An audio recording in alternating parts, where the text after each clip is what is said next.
European river cruising offers the chance to sail serenely past beautiful scenery into the hearts of historic towns and cities.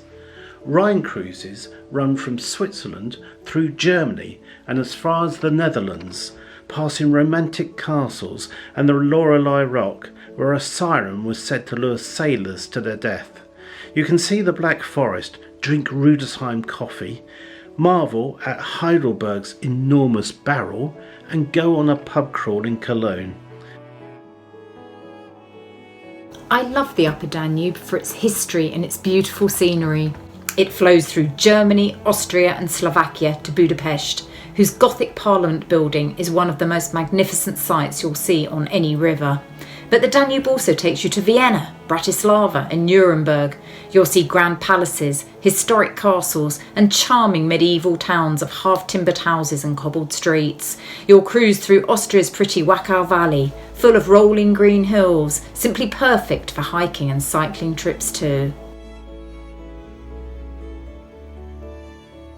The Lower Danube flows through Eastern Europe from Budapest in Hungary to the Black Sea in Romania. I love this cruise. There are deep gorges, imposing fortresses, and the cities of Belgrade and Bucharest have just come alive in the decades since the fall of communism. You'll find out why Bulgaria calls itself the Land of Roses. Be amazed by the antics of Hungarian cowboys. Cruise into the Danube Delta and you'll be in a wildlife paradise the WWF calls the Amazon of Europe. Binoculars are a must.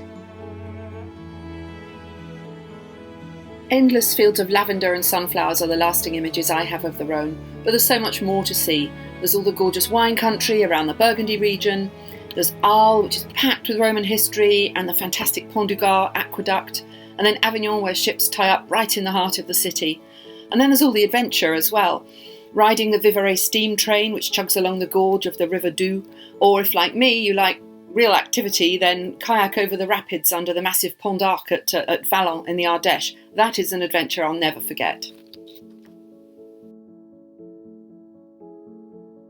For me, it's Portugal's Douro River, starting in the magnificent city of Porto, steep and winding and often shrouded in mist blowing in from the Atlantic, and spanned by the stunning Dom Louis Bridge. Then it's through the amazing sets of locks, one of which is the biggest in Europe, and then deep into wine country, rolling hills covered in vines, tiny villages and magnificent quintas, shaded olive groves, and delicious local food and wine. I love the Dutch waterways for the vast range of experiences on offer and ease of travel by air, coach and train, including Eurostar, typically starting in cosmopolitan Amsterdam and often taking neighbouring Belgium. One day you're admiring paintings by old masters, and the next visiting windmills and the dazzling spectacle of springtime bulb fields and Keukenhof, the world's largest flower garden. And when it's time to take photos, well, there's no better place to say cheese. Venice is a city of dreams that's marooned in the past. A private tour of St. Mark's Basilica was just one highlight of my week's cruise. Crossing the lagoon to the tranquil island of Torcello, I saw an 11th century mosaic of the Last Judgment before sipping a Bellini in Pastel Perfect Burano. In Padua, I saw magnificent frescoes by Giotto, and in Bologna, a pasta making class proved that I'm no chef. Sailing from Moscow to St. Petersburg on a Russian waterways cruise, you'll experience iconic cities, epic lakes, and fascinating culture. This unique and enriching voyage reveals the real Russia. Onion dome churches, magnificent metro stations, and UNESCO heritage sites. You can even try painting your own Matryoshka doll or take the plunge at a traditional banya. I love the Loire for the tranquility, the history, and the wine. It is France's longest river, moody and famously unnavigable, but on just one specially designed boat cruises are possible between the Loire Valley and its mouth on the Atlantic. Flat-bottomed paddle wheeler Loire Princess sets off from the Breton city of Nantes, where a huge mechanical elephant roams, scattering onlookers. In the port of Saint-Nazaire, you can tour the working shipyard and visit the glorious Ocean Liner Museum.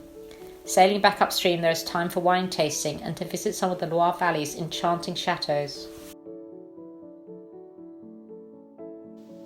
The River Seine pours into the English Channel at Le Havre, the French city where exceptional light inspired Monet to paint Impression Sunrise, and so began the Impressionist movement. In World War II, the city was decimated, and architect Auguste Perret's 1950s rebuilding project is a brutal architecture triumph.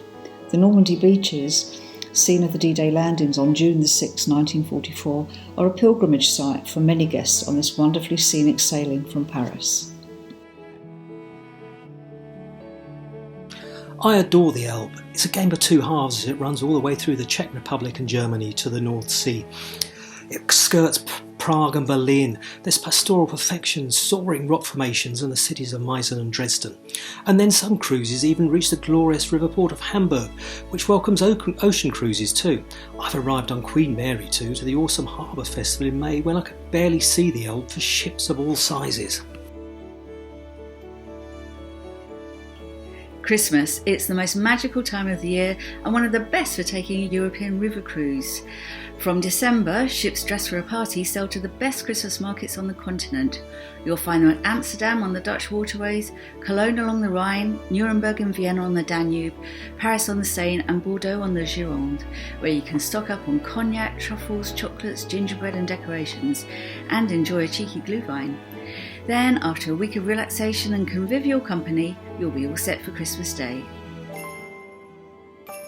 Cheers!